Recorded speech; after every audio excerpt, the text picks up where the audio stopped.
नमस्कार मित्रांनो, स्वागत आहे तुमच्या नव्या व्हिडिओमध्ये, ज्यामध्ये आज आपण बघणार आहोत की बीएससी कम्प्युटर सायन्सची ऍडमिशन प्रोसेस कशी आहे 2024 मध्ये. याची पूर्ण डिटेल आपण बघणार आहोत की बीएससी सीएस ला जर तुम्हाला ऍडमिशन घ्यायचं असते तर त्यामध्ये कोणकोणत्या स्टेप्स असतात, त्याची ऍडमिशन प्रोसेस जी आहे ती कशी आहे, हे सगळं आपण बघणार आहोत. तर हा व्हिडिओ शेवटपर्यंत बघा आणि चॅनलवरती नवीन असाल तर सबस्क्राईब पण करून द्या.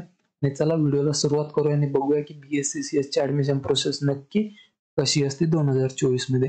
तर बघा, त्याआधी आपण बघूया की एलिजिबिलिटी काय पाहिजे. जर तुम्हाला बीएससी सीएस करायचं असेल तर त्यासाठी तुम्ही 12वी पास असणं गरजेचं असतं, ते पण सायन्स मधून.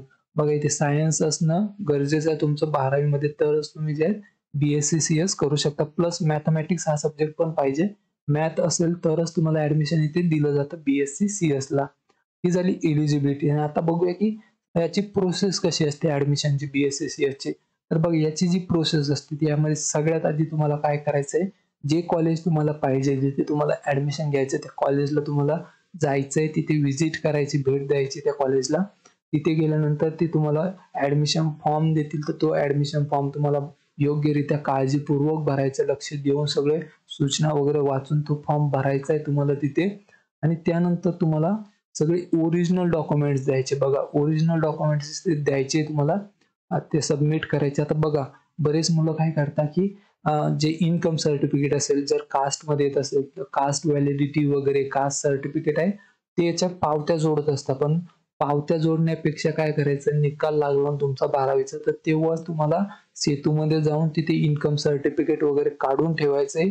आणि ते जेव्हा तुम्ही कॉलेजला जाताल तेव्हा ओरिजिनल तिथे सर्टिफिकेट करायचं. आता बरेच कॉलेज काय करत आहे की पावती जी आहे ऍक्सेप्ट करत नाहीये, म्हणजे ते पावती नाही घेते, डायरेक्ट ओरिजिनल डॉक्युमेंट मागते. तर तुम्हाला त्याची तयारी आधीच करायची, कॉलेजला जाण्याच्या अगोदरच ओरिजिनल डॉक्युमेंट सगळे सेतूमधून वगैरे काढून आणायचे. आणि त्यानंतर तुम्हाला हे ऍडमिशन फॉर्म भरल्याच्या नंतर तिथे ते सबमिट करायचे ओरिजिनल डॉक्युमेंट.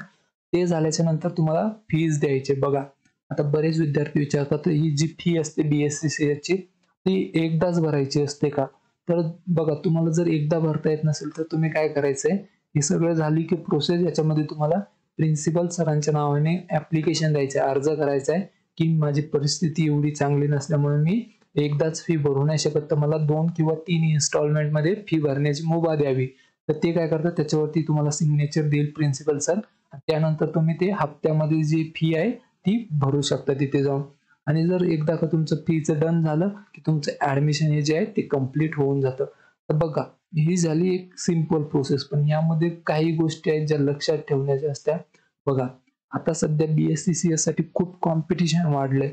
तर असं होऊ नाही शकत की तुम्ही डायरेक्ट गेले आणि तुमचं ऍडमिशन झालं.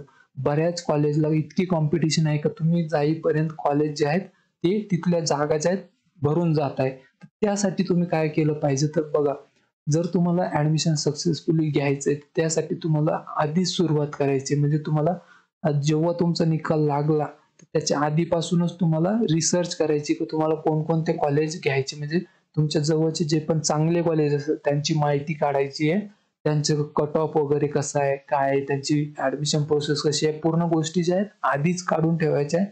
आणि जेव्हा तुमचा निकाल लागला लगेच तुम्हाला तुमचे डॉक्युमेंट वगैरे घेऊन त्या कॉलेजला जायचंय आणि तिथे ऍडमिशन फॉर्म भरायचा. बरेच विद्यार्थी काय करतात, उशिरा जातात, तोपर्यंत ऍडमिशन जे आहेत ते फुल झालेले असते. त्या कॉलेजचे ऍडमिशन फुल, म्हणजे 10 ते 15 दिवसातच आता बीएससी सीएस चे ऍडमिशन जे आहे ते फुल होत आहे.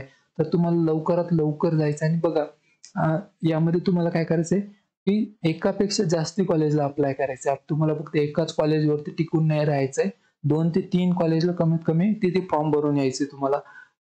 जर तुम्ही असं पण करू शकता, निकाल लागायच्या आधी त्या कॉलेजला जायचंय, त्यांचं ऍडमिशनची एक लिस्ट असते बघा, त्या लिस्टमध्ये तुम्हाला नाव रजिस्टर करून यायचे. तिथे तुम्ही जर नाव दिलेलं असेल तर ते ऍडमिशनच्या वेळेस तुम्हाला प्रिफरन्स देतात, म्हणजे तुम्हाला जे ऍडमिशन मिळून जाण्याचे चान्सेस जे असतात ते जास्ती असतात, तर तुम्ही ते पण करू शकता. तर ही असते पूर्ण प्रोसेस. तर तुम्हाला सगळ्यात आधी कॉलेजला जायचंय, त्यानंतर ऍडमिशन फॉर्म भरायचा आहे, तुमचे ओरिजिनल डॉक्युमेंट द्यायचे, त्यानंतर फी भरायची आहे.